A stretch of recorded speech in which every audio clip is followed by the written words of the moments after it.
মাদ্রাসাগুলো রয়েছে, খারিজি মাদ্রাসাগুলো, যেগুলো একেবারে সীমান্তবর্তী এলাকায় রয়েছে। আমরা সবাই জানি যে এবার শুভেন্দু অধিকারী মুখ্যমন্ত্রী হবার পর এই যে সীমান্তবর্তী জায়গাগুলো, সেখানে বিশেষ নজর দেওয়া হচ্ছে এবং তারপরে উঠে এসেছে বেশ কিছু তথ্য। মোট 12টা জেলায় এই যে খারিজি মাদ্রাসাগুলো রয়েছে সেগুলোকে ইতিমধ্যেই পরিদর্শন করা হয়েছে এবং তার রিপোর্ট জমা করা হয়েছে এবং গোয়েন্দা রিপোর্টেও বেশ কিছু তথ্য উঠে এসেছে। আজকে আমরা আপনাদের সামনে একেবারে ডেটা ধরে ধরে দেখাবো, তুলে ধরার চেষ্টা করব যে কিভাবে মমতার মদতে বাংলায় কিভাবে মুসলিম বেশ কিছু ছোটদেরকে জঙ্গি বানানোর ইন্টারন্যাশনাল একটা ইন্ডাস্ট্রি গড়ে তোলা হয়েছিল। এ কথা আমরা বলছি না, এই কথা বলছেন বিজেপিরই এক মন্ত্রী, যে আসলে এই মাদ্রাসাগুলোতে তলায় তলায় কি করা হতো, সেই অবিশ্বাস্য প্ল্যান আজকে আমরা আলোচনা করব যে এই মাদ্রাসাগুলোতে কি হতো, কেন এত আপত্তি, কেন এই খারিজি মাদ্রাসাগুলোর দিকে নজর। আমাদের সঙ্গে আজকে স্টুডিওতে রয়েছেন ডিফেন্স বিশ্লেষক বিশেষজ্ঞ আর.কে. শ্রীবাস্তব। স্যার, আপনাকে স্বাগত জানাই আজ তাক বাংলা। এবং আমাদের সঙ্গে রয়েছে আমাদের প্রতিনিধি অনির্বাণের কাছ থেকে জানবো যে এই মুহূর্তে কোন পর্যায়ে রয়েছে। তবে তার আগে আমরা একটু শোনাই কি বলেছেন এই বিষয়ে রাজ্যের মন্ত্রী অগ্নিমিত্রা পাল।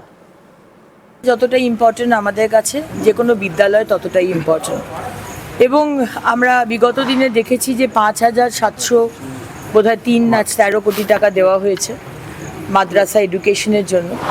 আমরা সেটা তখনও কোয়েশ্চেন করেছিলাম যে টাকার হিসেবগুলো কোথায় যায়, টাকাগুলো মাদ্রাসাতে এডুকেশনে কি সিলেবাস পড়ানো হয়, কতগুলো ছেলে মেয়ে, ডেটা কি বলছে, কতগুলো ছেলে মেয়ে doctor, engineer, IAS, IFS, IRS হয়েছে।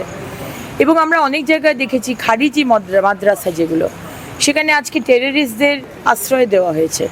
মুর্শিদাবাদে শাহাদ আলী বলে এক টেররিস্ট 3 বার ভোট দিয়েছে এবং সে টেররিস্ট, তাকে ওখান থেকে ধরা হয়েছিল। এখানে আমরা দেখেছি বিগত দিনে যে এই মাদ্রাসাতে, খারিজি মাদ্রাসায় অ্যান্টি ইন্ডিয়া পড়াশুনো করানো হচ্ছে, শেখানো হচ্ছে, ব্রেন ওয়াশ করা হচ্ছে।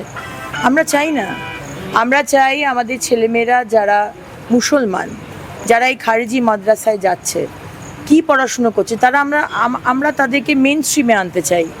আর যদি একটা হিন্দু ছেলে যদি ডাক্তার হয়, একটা খ্রিশ্চান মেয়ে যদি IAS হয়, একটা শিখ ছেলে যদি IFS হয়, ইসরো সায়েন্টিস্ট হয়, তাহলে একটা মুসলমান ছেলে বা মেয়ে সে ওই জায়গায় যাবে না কেন?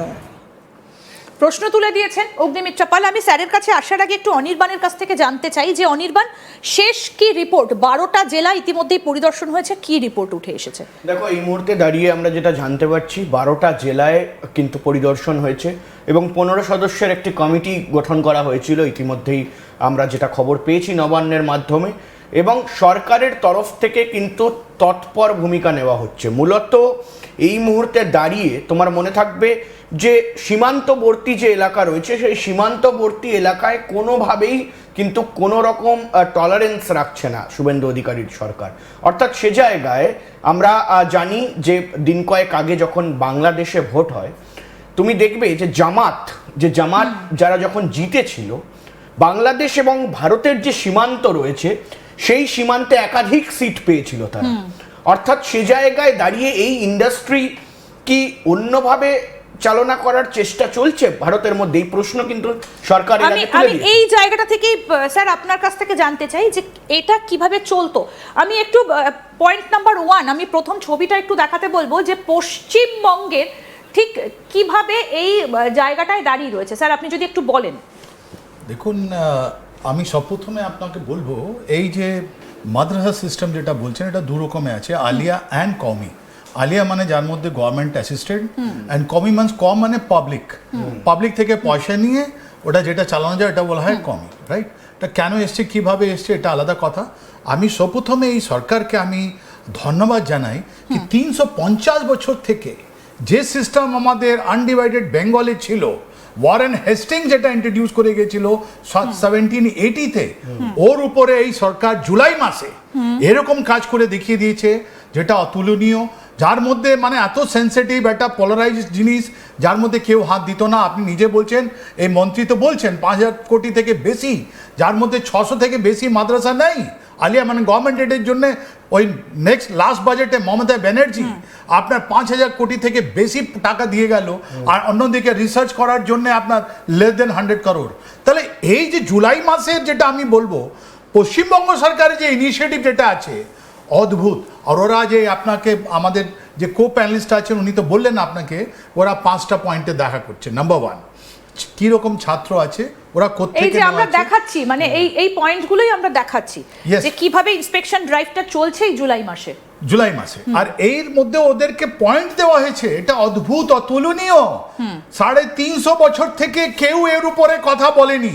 কেন বলেনি ওটা আমি পরে বলছি, কিন্তু এই জুলাই মাসে যেটা আছে এই প্রথম সরকার, আগে বলা হতো না what Bengal things today rest of the country things tomorrow, আজকে যে পশ্চিমবঙ্গ সরকার করেছে যেটা ওয়ারেন হেস্টিংস পুরোপুরি আমাদের আনডিভাইডেড বেঙ্গল জন্য করে গেছিলেন, প্রথমবার কোনো সরকার এরকম করেছে জানেন।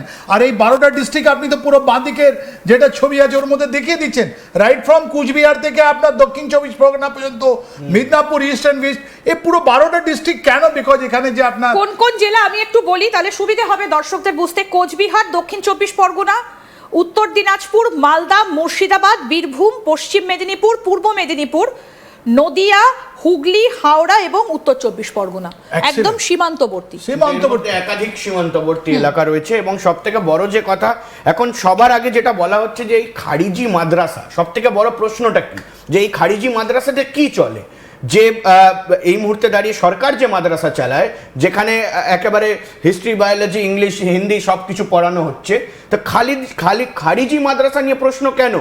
কারণ সেখানে কি শুধুমাত্র ধর্মীয় ভাবাবেগ শেখানো হয় নাকি অন্য কিছু শেখানো হয়, এই নিয়ে কিন্তু জল্পনা সৃষ্টি হয়েছে।